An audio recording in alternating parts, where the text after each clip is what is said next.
estamos participando do Brasil Open. A minha equipe foi uma equipe formada muito, como é que eu diria, às pressas, e ela não tem nenhum treinamento. Ela está jogando, o treinamento dela está sendo o jogo. Então, dentro disso, foi até que aceitável. Olha, essa pergunta é muito interessante, porque eu era num clube ali na Vila Mariana, que chama Esporte Clube Vila Mariana. Existe até hoje. Uma piscininha humilde de 25 metros, mas estreitinha, da pé. E tinha uma equipe ali de pessoas que nadavam, mas não tinha técnica.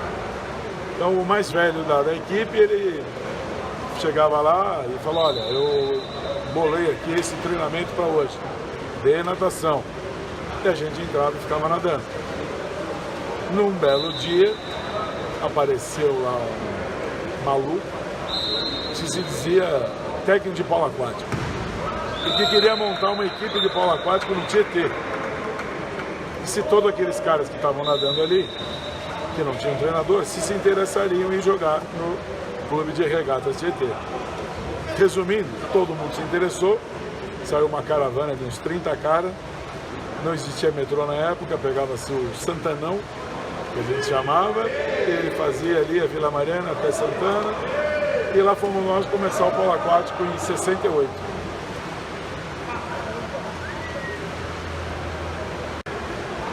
Aí nós jogamos no Tietê, fizemos uma boa equipe, mas a presidência do clube resolveu acabar com o esporte amador.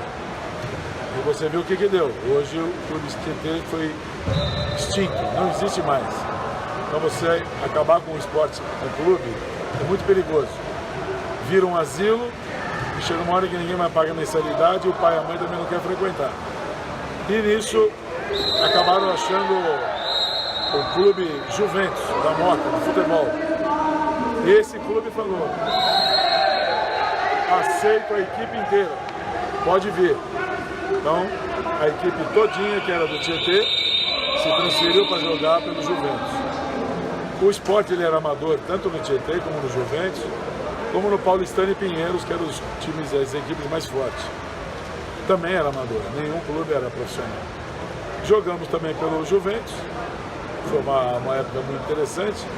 Lá eu acabei fazendo uma mescla de jogador e peguei a equipe de garotos mais novos para fazer uma nova geração dentro do clube. Aí sim, a diretoria do clube resolveu por bem me dar, não era um salário, me dava uma ajuda de custo. Um dinheiro que era por fora, não tinha carteira, não tinha nada assinado. Então eu jogava e dava treino para uma garotada. Essa garotada se tornou campeã paulista juvenil. Foi uma hora que eu fiquei me animando já como treinador, embora nem estava pensando na carreira. Disso acabou que o Paulistano me convidou para jogar.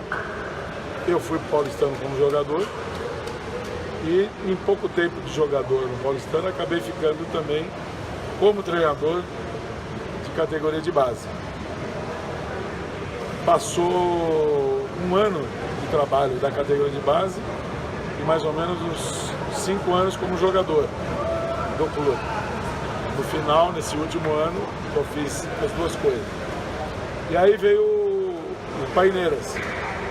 O Paineiras ele acabou me convidando e fez uma proposta realmente muito boa, salarial. Eu ganhava mais que o dobro do que eu estava lá no Paulistano. Só que era um clube que não existia no polo aquático. Eu resolvi aceitar e fui para lá. E aí nós montamos o Paineiras. O Paineiras foi um clube que no início tomava de 30, 25, a 0 ou a 1 ou 2, não mais que isso. E depois de 5 anos foi campeão paulista adulto. E depois de 6 anos, campeão brasileiro adulto. Então a gente acabou vendo que levava jeito pro trabalho. Foi assim que a gente iniciou, acabou fazendo esse trabalho. E quem mais teve aí? Teve o fim do Paineiras porque uma diretoria também acabou mexendo numa época lá e acabou. E aí a gente foi para a Fórmula, que era chamava Fórmula Academia, e a Fórmula Academia aceitou o time. Esse time era só adulto. Em 2 anos e meio de existência, não perdeu nenhum campeonato e nenhum jogo, tanto de masculino como feminino. Aí a Fórmula Academia acabou, parou. Da Fórmula Academia, eu estou na dúvida, mas eu voltei para o Paineiras. Continuamos fazendo um trabalho no Paineiras, foi um trabalho até que razoável, nada de tão expressivo, mas revelou-se bastante garoto, que eu voltei na base, vários que estão aí jogando são daquela época. De lá, tive um problema com o diretor, saí de lá, fui para o Hebraica. Para o Hebraica a gente começou um trabalho num ano. Nesse ano eu trabalhava em várias frentes ali, mas o Léo Vergara trabalhava lá já há muito tempo, que foi o que me levou. E eu trabalhei com ele ali também junto nessa categoria, de todas as categorias, auxiliando essas categorias. Os resultados foram interessantes, deu um brasileiro júnior e foi o adulto, a primeira vez que o adulto ganhou classificação para jogar as finais da Liga Brasileira. Acabei saindo de lá, fui ficar só com a seleção, foram os 3 anos e meio com seleção, e depois que acabou a seleção, acabei indo para Santos, onde eu estou há 8 meses. Agora eu estou fazendo esse mês 8 meses de internacional. Mas de seleção, se você quer saber do currículo, são 28 anos como técnico de seleção. De todas as categorias, de adulto, feminino, júnior, são 28 anos como técnico de seleções. Tá mais ou menos por aí. Nossa, você se assustou, hein?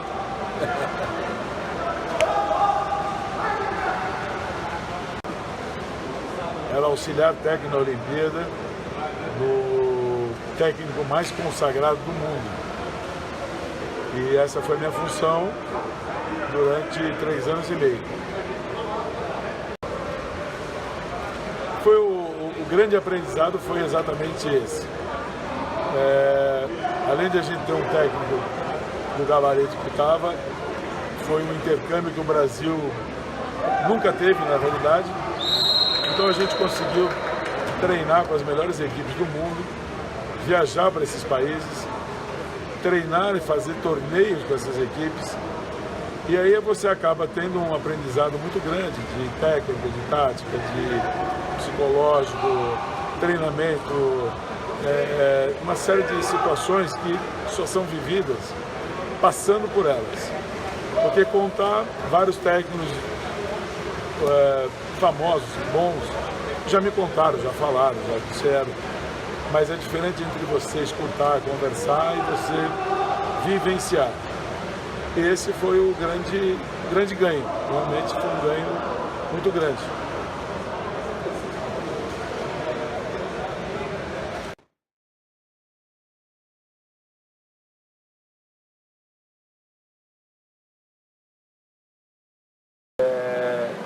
Um amigo chegou e era muito amigo.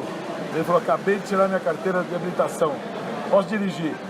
Aí o pai dele pegou o carro, uma variante, que era um modelo assim, fantástico na época, e falou: ó, e ele pegou e falou: vamos, e a gente foi. E deu uma superlotação, carro lotado, bagunça. E nessa teve um acidente que foi muito forte, muito impressionante. E teve gente que morreu no outro carro, bateu. E eu tive um acidente que eu fiquei preso com a cabeça no teto, o quadril no banco e o joelho no banco da frente. Eu estava atrás. E eu quebrei a coluna. E ali eu quebrei 2 vértebras e uma virou. E nessa época, meu Deus do céu, os caras Ninguém nem queria operar, mexer, nada. E aí eu fiquei 1 ano e meio com colete de aço. Tomava banho só com paninho. 1 ano e meio. E isso me atrapalhou muito, né? E quando eu tirei isso, o médico falou, você nunca mais vai poder jogar polo aquático. Eu falei, como não? Imagina. E aí são fatos curiosos que você está falando, eu vou lembrando. Aí eu fazia 1000 abdominais e 1000 dorsais todo dia, para tentar segurar a coluna. E deu, eu acabei jogando, mas jogava pelo clube. Seleção, 2 períodos, essa coisa, ficava moído, não dava nas costas, não tinha condição.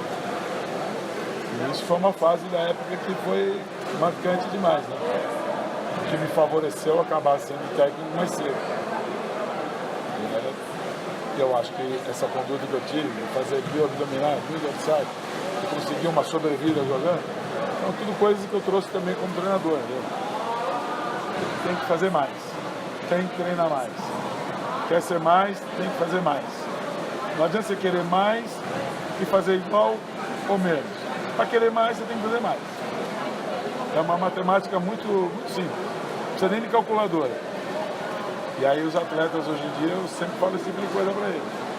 Não adianta você querer mais e fazer menos, ou fazer igual. Está todo mundo fazendo como? Assim? Então você vai fazer assim? Não, tem que fazer mais. E é a única maneira que eu acredito e é a única maneira que eu vejo que dá certo.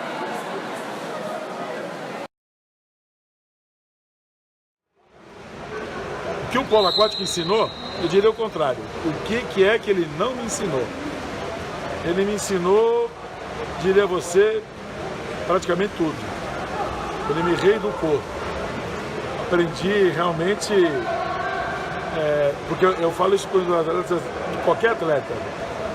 O esporte de alto nível, ele educa você para a vida. Que ninguém bate mais forte e é mais duro do que a vida.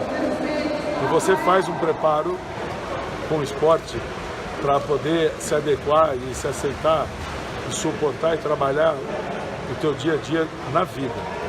E isso é uma coisa que eu gostaria que você, se pudesse, passasse para mais jovens, principalmente que não praticam esporte. Porque realmente ele é uma mudança de conduta, de vida, de você aprender que tem que continuar lutando apesar da adversidade, dificuldade, as coisas não acontecem bem, você às vezes acha, pô, mas eu estou com uma briga familiar, uma briga com a esposa, e aí também estou devendo, e aí eu também não estou em casa com problema disso, daquilo. Mas espera aí, eu tenho que continuar. Isso tudo faz parte, problemas fazem parte da vida, mas eu tenho que continuar. E o esporte ele te ensina isso. Desde que paineiras que eu te falei que montamos e perdia de 30, eu olhava para eles e dizia, um dia vocês vão estar ganhando. É lógico, tem uns que acreditaram, outros que não. Os que acreditaram, literalmente, sentiram que era verdade. Passaram a ganhar, depois de alguns anos. Os que não, saíram, foram embora e continuaram a vida deles. Mas se você pegar a história deles hoje, independente de profissão que esteja formado ou não, aqueles que continuaram, todos eles são pessoas que sabem levar a vida de uma maneira melhor, ter uma vida um pouco melhor do que aqueles outros que não. E olhem, aqueles outros que não, às vezes ganham muito bem, financeiramente estão muito bem, e não encontram a felicidade, encontram a dificuldade de viver. Por isso, o esporte, ele ensina muito. Feliz é aquele que pode praticar esporte e estudar. Quem pode fazer as duas coisas juntos é um privilegiado nesse mundo nosso de hoje. E, do mais, eu diria a você, agradeço a Deus que sempre põe a mão e me coloca nos lugares certos.